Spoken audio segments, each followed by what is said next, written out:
In order to gain full control over the Kursk province, the Ukrainian armed forces are conducting a series of surprise strategic attacks, ambushes, airstrikes, and ground operations across the territory. According to reports, Ukrainian forces currently control more than 100 square kilometers of land within the Kursk province, and these conquered territories are expanding day by day.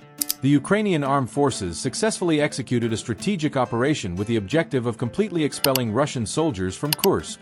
This action highlights Ukraine's ability to assert its sovereignty over the region. Ukrainian forces have effectively broken through Russian military defenses in another section of the Kursk region, specifically in the town of Vilio. According to reports from the Korn Unmanned Aerial Vehicle Unit Telegram channel, Russian troops were forced to withdraw from the region to avoid being encircled by Ukrainian forces in Kursk. In contrast, the encirclement operation carried out by Ukrainian troops resulted in Russian forces being fully surrounded. An incident in the village of Vilio in Kursk led to the encirclement of around 8,000 Russian troops, a direct result of the strategic maneuvers carried out by Ukrainian forces. Ukrainian journalist Andrei Zlenko has confirmed that a significant number of Russian troops are currently surrounded in Kursk. According to Zlenko, there are only two options for the approximately 8,000 Russian soldiers trapped. They can either surrender more territory to the Ukrainian military or hold their positions in Kursk and face the consequences of the trap they've fallen into. Choosing the first option would severely damage the pride of the Russian military, while the alternative would lead to a significant increase in Russian casualties in the Kursk Oblast. Ukrainian forces are making strategic advances towards Vilio in the Kursk Oblast in an effort to undermine the Kremlin's war plan. This comes at a time when the Russian military finds itself in a difficult situation. The UAB Korn Unmanned Aerial Vehicle Unit has released a complete video showing Ukrainian armored units making a decisive breakthrough in the Kursk region. These units are marching toward the city of Vilio and advancing beyond enemy lines. This video serves as clear evidence of the tactical success achieved by the UAB unit. As they approach the southern outskirts of Vilio, the Ukrainian armed forces are executing strategic maneuvers during their advance. A new offensive across the border would be excellent for Ukraine, as it would divert Russian forces' attention from any potential counteroffensive in the Eastern Front. Glasivik is known to be a significant checkpoint for the Kremlin, and it will be extremely difficult for Russia to maintain control of the area beyond Glaskovo if Ukrainian forces have successfully taken control of the village of Vilio. South of Vilio, the situation is becoming increasingly complicated for Russian forces. Currently, Ukrainian forces are conducting demoning, reconnaissance, and detection operations in the Novputut region, an area covering 38.45 square kilometers and located south of the city. During the process of securing the region and ensuring the safety of both military personnel and civilians, every inch counts. Russian forces launched an aggressive offensive to counter the crucial actions carried out by the Ukrainian army. This offensive utilized army aviation capabilities and artillery fire. Reports suggest the attack forced Ukrainian soldiers back to their positions. In response, Kyiv categorically refuted the claim and reaffirmed that Ukrainian forces are conducting operations in the direction of Novik Put. The positions on the Glaskovo side of the Sime River constitute the most important strategic element of the Battle of Kursk. This is where most of the conflict has taken place, and decisions have been made that will ultimately determine the outcome of the battle. The situation between Russian and Ukrainian troops in this region has noticeably improved for Ukraine. The territory south of the Sime River is under Ukrainian control, and if they gain control of the surrounding area, it will be impossible to ignore the strategic movement that has taken place. After Ukraine demolished the old bridges over the Sime River, the Russians made several attempts to construct improvised bridges. Each time the Russians built a bridge, Ukraine immediately moved in to destroy it, without hesitation, just action. To understand how the Ukrainian army was able to achieve this, it's important to examine Kyiv's strategic approach to river warfare. As part of this operational strategy, Ukrainian forces decided to maintain proximity to areas along the Sime River and the borderlines. One of the most significant advantages of being close to the Ukrainian border was that it allowed Ukraine to use its artillery from within its own territory to strike enemy positions along the river. At this point, there is a distance of about 22 kilometers to cover, with a notable range of 42 kilometers using the 2S-22 Bodana, Ukraine's domestically made artillery gun, which is particularly impressive in terms of firepower. These artillery systems already provide the Ukrainian army with the necessary range to effectively fight against their adversaries. Given this, it is highly unlikely that the Russians will succeed in their efforts to build temporary bridges. Regarding this operation, it is difficult to understand the reasoning behind the deployment of the engineering equipment that the Russian army currently possesses. Allocating resources and time in this manner is a tremendous waste for the Russian military. Ukraine's UAV vehicles are actively monitoring the entire river at all times. Within just a few hours, Ukraine is able to identify and destroy each new bridge that appears on the map. This operation requires a high level of both precision and speed. After completing their assessment of the situation, the Russians concluded that building a provisional bridge was no longer an option. At this point, they finally understood the strategic importance of the village of Krasno and Abko. As a result of the Ukrainian armed forces' rapid advances, those attempting to keep track of the war are struggling to accurately map their successes. The latest intelligence confirms that Ukrainian forces have broken through to the settlement of Krasno and Abko, strategically located on the banks of the Sime River, precisely the point where the river curves. This position holds enormous strategic value. In the first 10 days of the invasion, Ukraine advanced significantly toward Kursk and secured a critically important agreement. It would have been strategically advantageous for the Russian army to launch an airborne operation on the third day of Ukraine's conquest of Kursk. These troops would have been positioned near the village for maximum impact. Without a doubt, they were caught off guard and failed to capitalize on the opportunity. However, after the Ukrainian army's incursion into the settlement of Krasnoyarsk, Russian forces were in a position to act. Despite transferring their forces from Kaliningrad to Kursk during the last week of August, the Russian army did not initiate any military operation. Putin seemed to downplay the importance of Kursk, focusing instead on watching Roman Kirov's display his talents at the shooting range.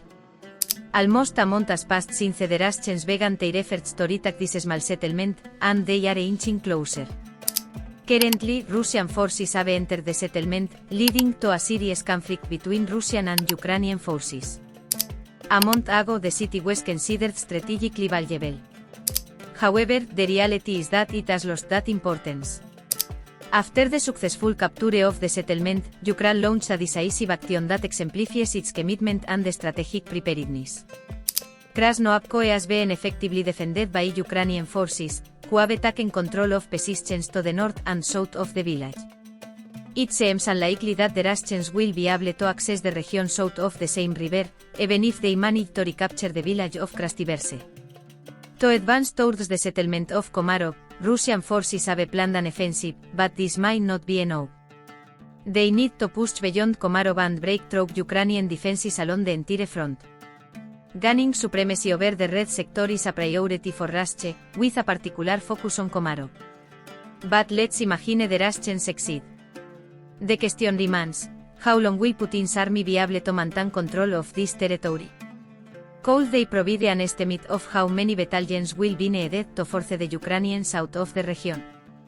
The chances of Russian assault battalions being able to maintain control over that land are rather slim. Even if they somehow break through the line separating the Same River from the Ukrainian soldiers stationed in Kursk, the difficulty of this task makes it nearly impossible to accomplish. It is highly likely that Kyiv will order Ukrainian troops to advance from the west if Russian forces continue to hold control over the region surrounding Komarov. This is one of the most critical considerations.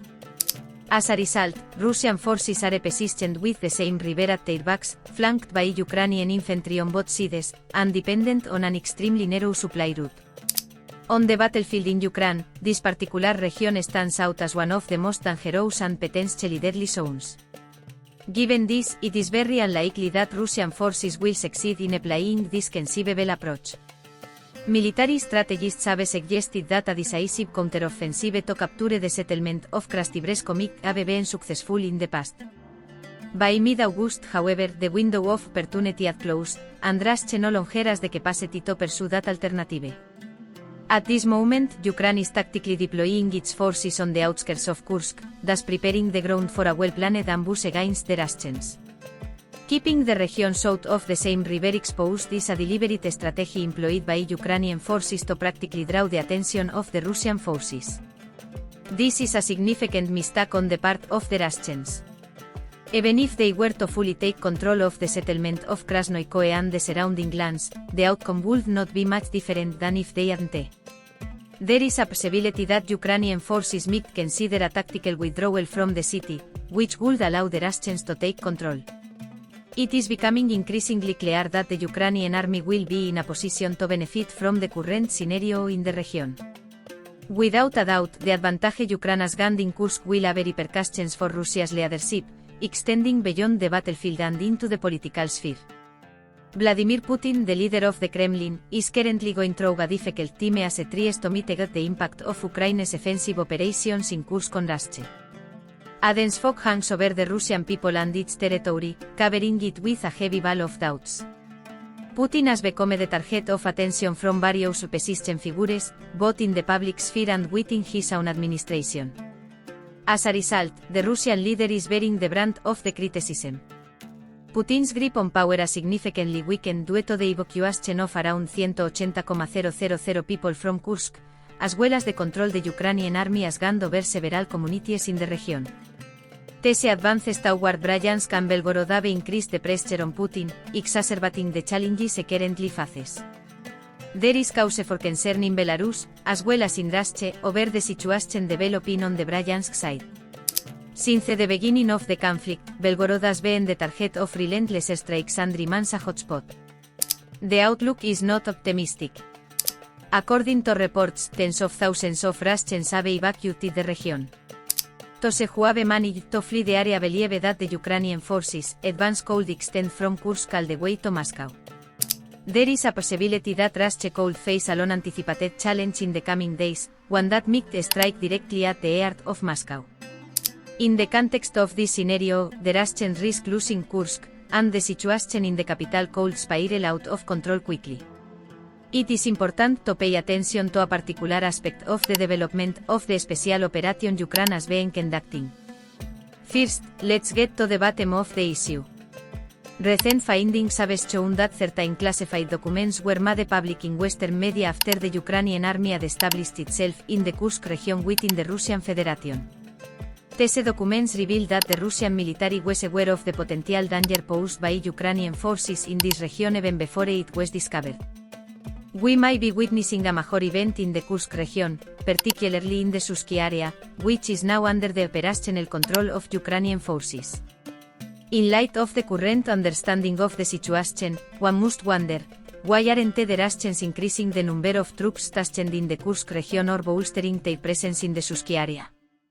Because they have taken no action, questions have arisen about their plan and whether or not they are preparing for a scenario that could prevent any possible offensive against the sovereign territory of the Russian Federation. Ukrainian forces carried out an action in the region, which is under the jurisdiction of the Russian Federation. At the same time, we have several different solutions available. The lack of parliamentary and public oversight in an authoritarian system leads to a dangerous disconnect from reality. The leader lives in a bubble, surrounded by advisors who are too afraid to speak the truth because they fear being humiliated. To protect themselves, they are determined to keep their positions and the financial rewards that come with them. They prioritize their own safety over the reality of the facts on the ground. This inertia of good news only serves to widen the gap between the government and the real situation on the ground. Without a doubt, this pattern continues to exist across the post-Soviet territories, reaching the officials who directly implement the directives of the Commander-in-Chief of the Armed Forces. This phenomenon is quite common, especially among individuals who rise to power as a result of unforeseen events that stem from oligarchic or clan-based systems. Moreover, Vladimir Putin is one of these individuals, something we have come to overlook. Here, no one intended to step on anyone's toes in any way that might upset Putin. General Gerasimov, in charge of the highest-ranking members of the Russian armed forces, was walking cautiously, and so were the members of his team. They also moved carefully, not wanting to undermine their commanding officer's authority. In fact, they went so far as to hide information about the possibility of a Ukrainian offensive in the Kursk region. Everyone was trying to maintain the status quo and avoid any potential fallout, which is a typical example of the chain of command in action.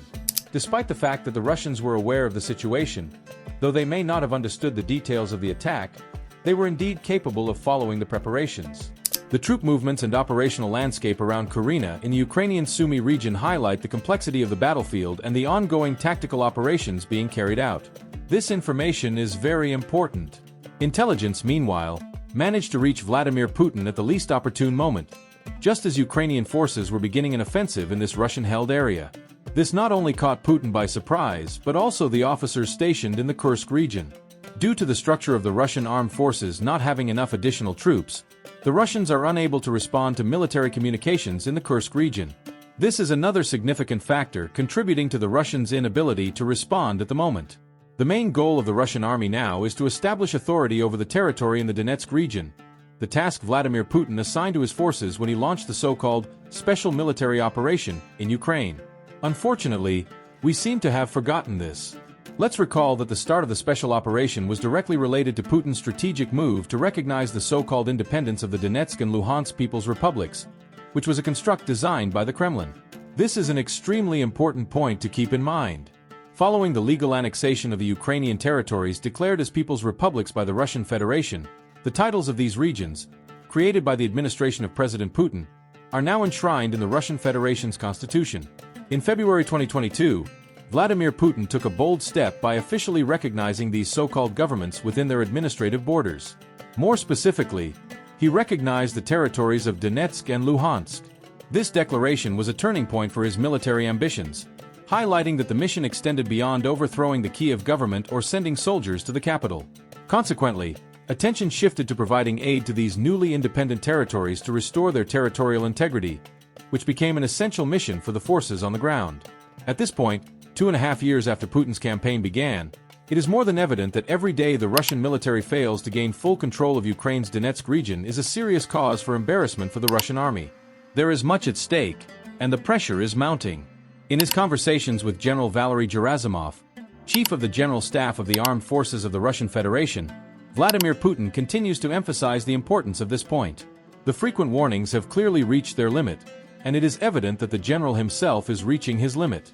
In this situation, it is vital to make a policy change, as it is becoming increasingly clear that soldiers are needed to protect the Kursk region from a potential Ukrainian armed forces offensive and to force the Ukrainian forces to abandon Pokrovsk.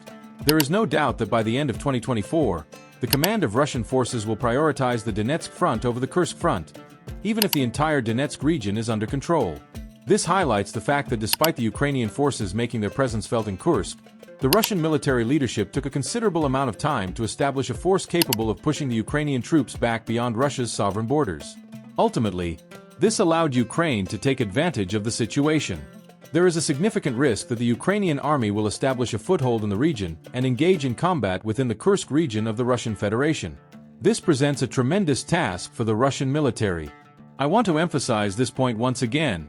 Everything boils down to priorities.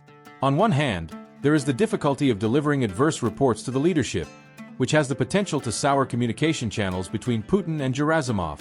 To put things in perspective, the truth is that we don't have additional troops or equipment. We are concentrating all our resources on the attack in the Donetsk region as well as defending our positions in Kiev and Kherson. In such a situation, it is absolutely necessary to remain vigilant and not ignore the intelligence information coming from the officers in Kursk. They have indicated that Ukrainian forces could move in within a matter of weeks, depending on the circumstances. It's not just about determining where the Ukrainians should be positioned, but rather evaluating the movements and placements of Russian tanks and other military personnel. As a member of the contemporary Russian government, one's rise, new position, and command over monetary resources are the primary objectives that everyone in the government seeks to achieve. These objectives are the focus of everyone working to establish a connection with President Vladimir Putin and his inner circle, the inner circle that Putin maintains. We appreciate their support and dedication to realizing our vision.